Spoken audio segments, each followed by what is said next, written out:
మర్చిపోయా. హ్యాండ్సమ్ హాంగ్స్ అందరి పేర్లు చెప్పండి మీరు. మర్చిపోయాను నేను. బాలయ్య బాబు గారు ది మోస్ట్ హ్యాండ్సమ్ హాంగ్ లాగా కనిపిస్తున్నారు నాకు అఘోరా గెటప్లో. అంత బాగున్నారు బాలయ్య బాబు గారు. అలానే చాలా వికృతంగా ఉన్నారు. హ్యాట్స్ ఆఫ్ టు బోయపాటి గారు for showing Balayya Babu like that. Emotional scenes అన్న. బోయపాటి గారి సినిమాలో నేను ఏడుస్తా అని చెప్పి ఎప్పుడూ అనుకోలే. లీస్ట్ ఎక్స్పెక్టేషన్స్తో నేను బోయపాటి గారి సినిమాకి వెళ్తాను. అది అఖండ అవనివ్వండి, ఇంకేదైనా అవనివ్వండి.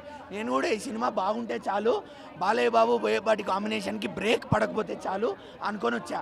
కానీ బోయపాటి గారు మీ కాళ్ళు మొక్కాలి. ఎందుకంటే పావు గంట ఏడుస్తూ కూర్చున్నాను. నాకు తెలియకుండా నా కంట్లోంచి నీళ్ళు తిరుగుతున్నాయి. ఇప్పుడు కూడా నాకు వస్తున్నాయి కంట్లోంచి. నేను ఆపుకున్న కెమెరాల ముందు.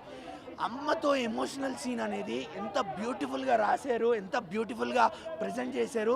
అలానే బాలయ్య బాబు గారు సినిమా అంతా ఒక ఎత్తు, ఆయన నటన అమ్మతో ఉన్న ఎమోషనల్ సీన్ దగ్గర ఆ పావు గంట ఒక ఎత్తు అన్న.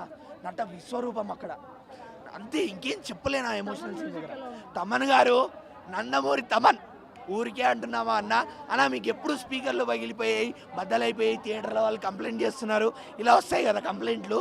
ఈసారి కొత్త కంప్లైంట్ వస్తుంది. చెవులు పగిలిపోయి, చెవుల నుంచి రక్తాలు కారుతున్నాయి అన్న. ఏందన్న ఆ బీజము, ఏందన్న ఆ పాటలు, ఆ బ్రాహ్మణులతో వేదన చెప్పుకుంటూ అది అది ఎలా వచ్చిందన్న ఆ తాటు. అబ్బబ్బబ్బబ్బా, అసలు తమనన్న మీరు కొట్టిన బ్యాక్గ్రౌండ్ మ్యూజిక్ ది బెస్ట్. ఇంకోటి ఎమోషనల్ సీన్లో కొట్టిన బ్యాక్గ్రౌండ్ మ్యూజిక్ వేరే లెవెల్. ఇలాంటి సీన్స్లో తమను ఎలా కొడతారో మనకు తెలుసు, దేవుడు వచ్చినప్పుడు, ఫైట్ల సీన్లప్పుడు.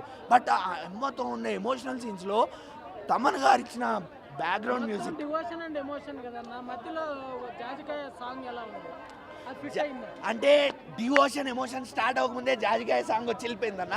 సో నాకు అది డిస్టర్బ్ చేయలేదు. అది బోయపాటి గారు బాగా హ్యాండిల్ చేశారు. అనవసరమైన రొమాన్స్ పెట్టి. సంయుక్త మీనన్ గారు చాలా బబ్లీగా, చాలా క్యూట్గా ఉన్నారు. ఆ జాజికాయ సాంగ్లో కూడా చాలా బాగా అనిపించారు.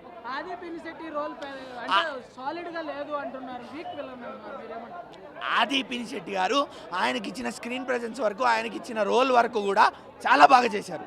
చాలా బాగా చేశారు, న్యాయం చేశారు. స్క్రీన్ రోల్ లెంగ్త్ ఎక్కువ లేదు అంతే. అండ్ వీక్ విలన్ అంటారా, అక్కడ పంచభూతాల్ని ఆధీనంలో పెట్టుకున్న అఘోరా అండి.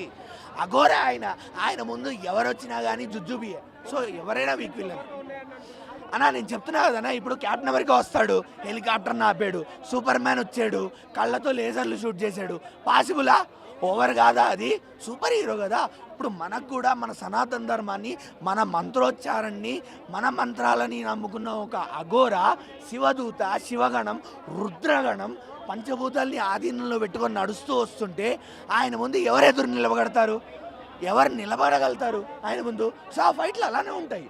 అంత పెద్ద సూపర్ హీరో కూడా ఆయన. ఇప్పుడు సూపర్ హీరోనే ఆయన సినిమాలో.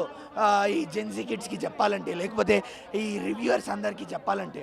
సో నేను అది ఓవర్ అని చెప్పను. ఆయన క్యారెక్టర్కి న్యాయం చేసే ఫైట్లు అవి.